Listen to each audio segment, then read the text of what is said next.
Shabbat Shalom. Hey. So I decided to do this video in our private group, in our Shabbat crew group on Facebook, because I've been every now and then going live on my public page, and I think that just keeping it here really encourages people to come and join this group and kind of gives us a space where it's very intentional, where people who are receiving this information are those who really are asking for it and really want it. And I think it creates more of a receptivity and more of a unique opportunity to really let this message for this Shabbat soak in. So grab your water, stay hydrated, do what you have to do to be receptive to the message. I'm going to keep this one short and sweet. Tonight's Torah story for Shabbat is called Parshat Va'etchanan, and this is one of my favorite parshas.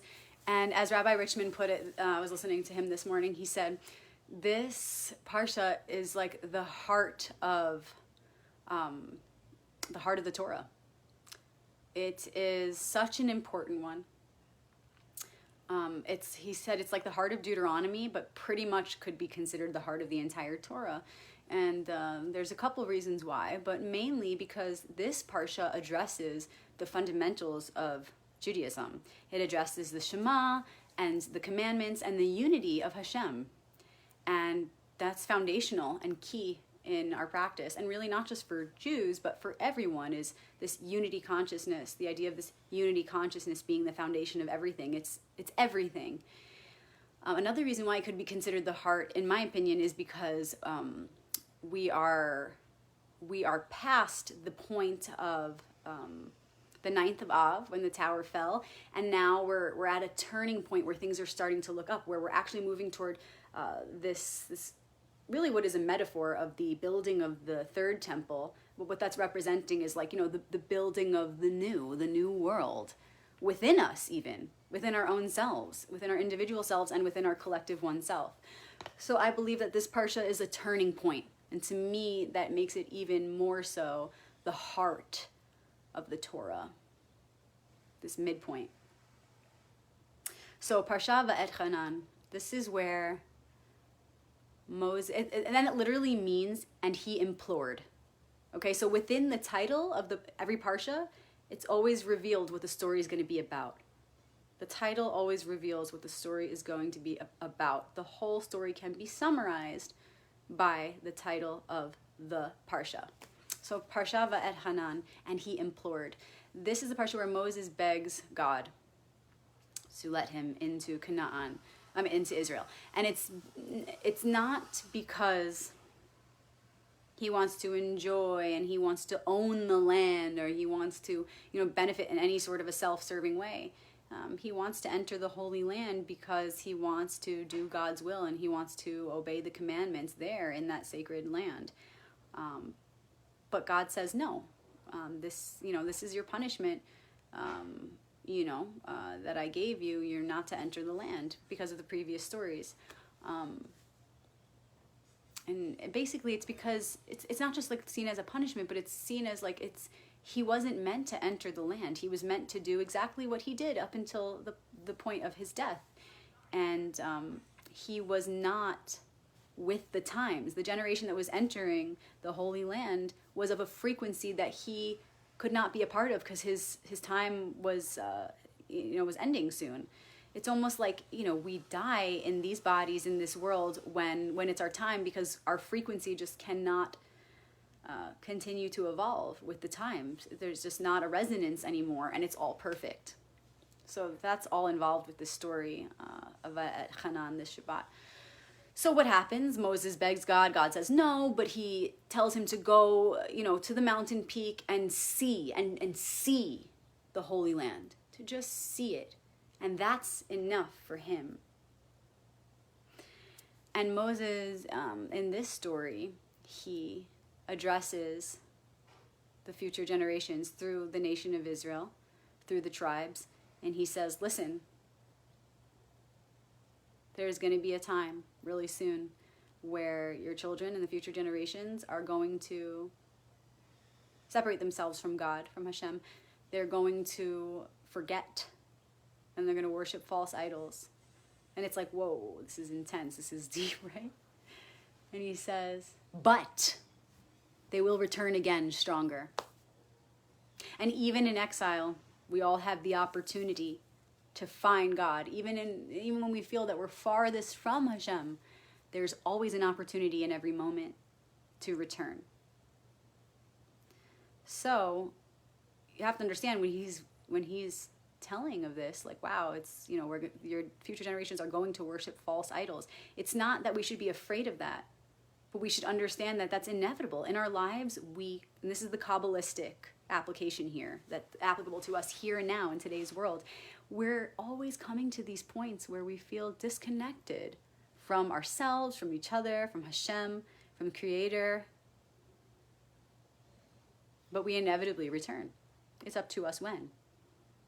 In this moment, in the next moment, next week, next month, next year, next life. It doesn't matter how long it takes. It is inevitable that we return back to that unity with Creator and with each other and with ourselves. So this Parsha is so important. It's the heart of the Torah. It's the heart of Deuteronomy. It's the heart of the Torah.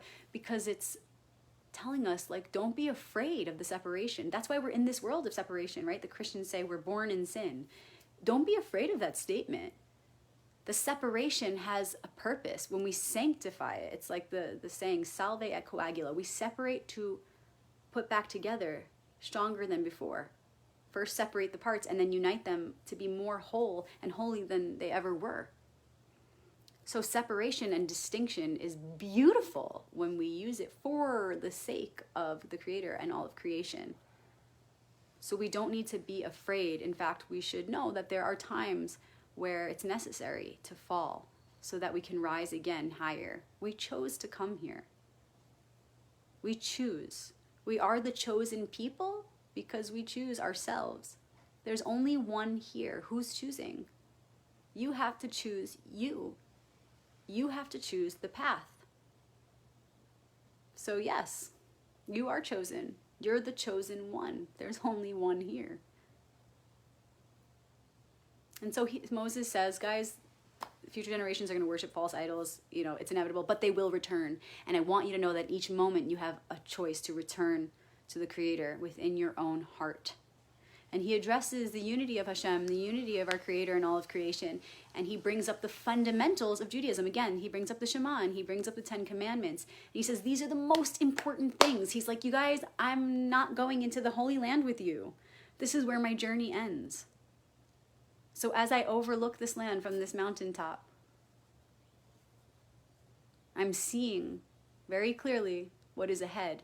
And although I won't be able to go there with you, I'm going to give you the final tools that I have to offer. I'm going to remind you of the tools that are fundamental, the tools that we always have within us,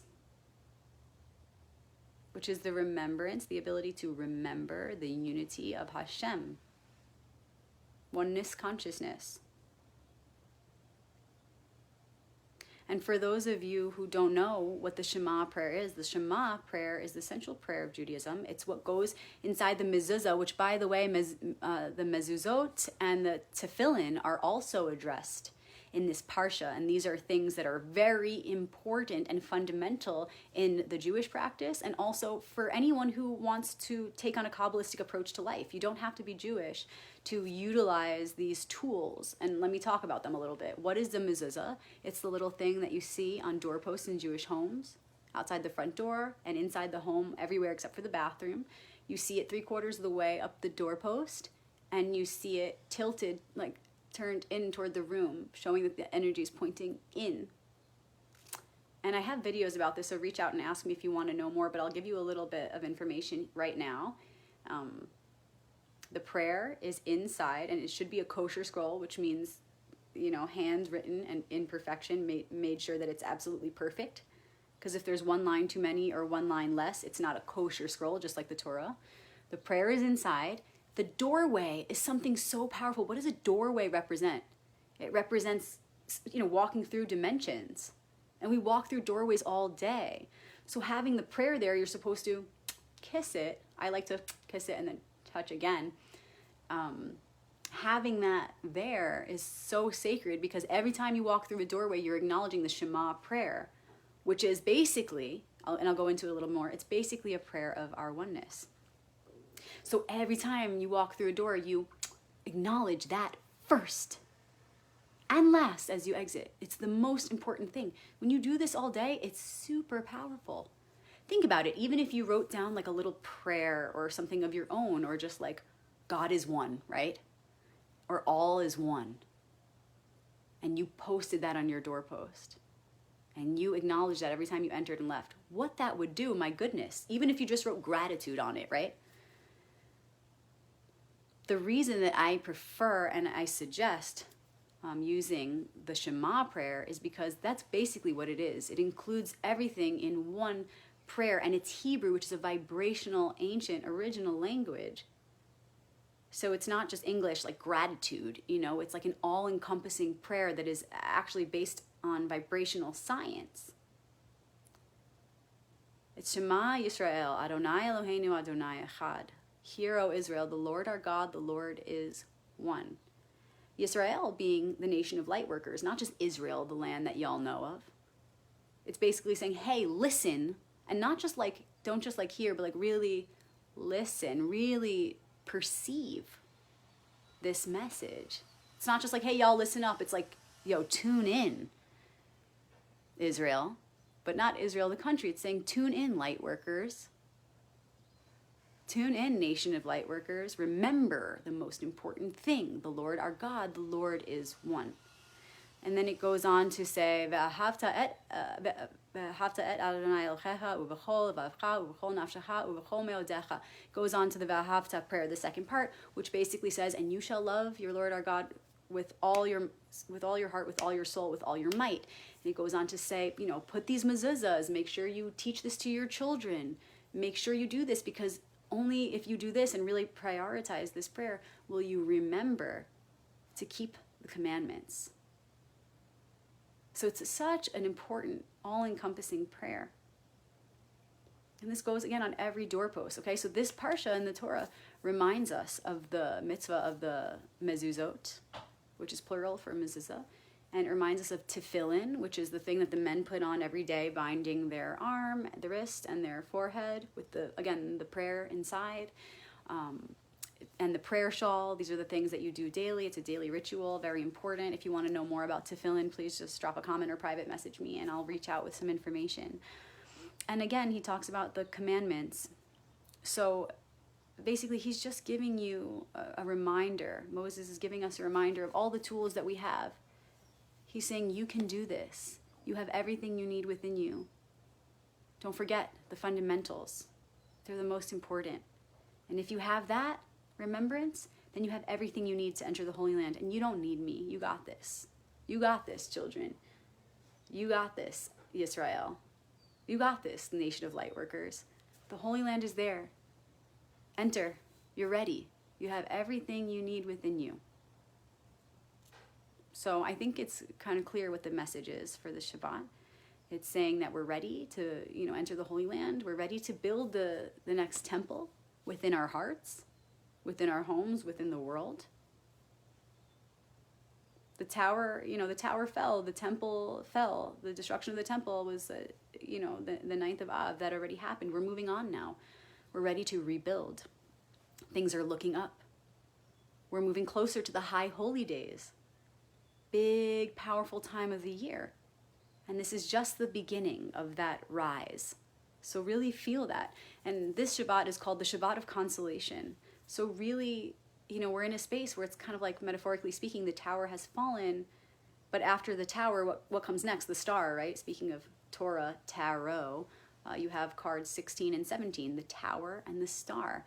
Yes, although things have fallen, the tower has fallen and there's destruction, we're here to return to who we are, the star. Reflect on the truth that could never be destroyed. The truth that could never fall as the tower did. So it's consolation to know that the worst is already over and we're ready to rebuild. So again, this message is very clear right now. It's time to feel that consolation, to really tune into that, to be that for each other, to remind each other that the worst is over. Things are looking up. And we have everything we need within us to guide the way toward the rebuilding of the temple. I hope you guys enjoyed this video. I'm seeing that there's some commenting going on of how you can't share the video. Yes, it's private, so that people can only see it if they join the group. I will, however, load it to my Instagram and my YouTube channel, so just search Rebecca Magic, and you'll find it there, and you'll be able to share it through Instagram or the YouTube link. I'm going to go ahead and do the full moon activation now, live on my main page. So if you want to tune in for that, I'd love to have you there. And again, it will also be on YouTube and Instagram later. And I'll see you tonight for the Shabbat candlelighting ceremony. It will be at exactly 7:18, 18 minutes before sundown, Mountain Standard Time, because I'm in Sedona, Arizona. So 7:18 live in our private group. We'll be doing the candlelighting blessing. I'll have some people over. It should be so awesome. I'd love to have you there. And please share with us in our private group here your favorite resources for Parshat Va'etchanan, for tonight's story. Share your insights, your personal insights, please. I'd love to hear them. And also if you have pictures of your altar, your Shabbat candles, or any Shabbat rituals you're doing, or anything you want to share about Shabbat, I would be so grateful to receive it in this group, and I think everybody would. So thank you, Mishpacha. Thank you, my family. And Shabbat Shalom. See you tonight.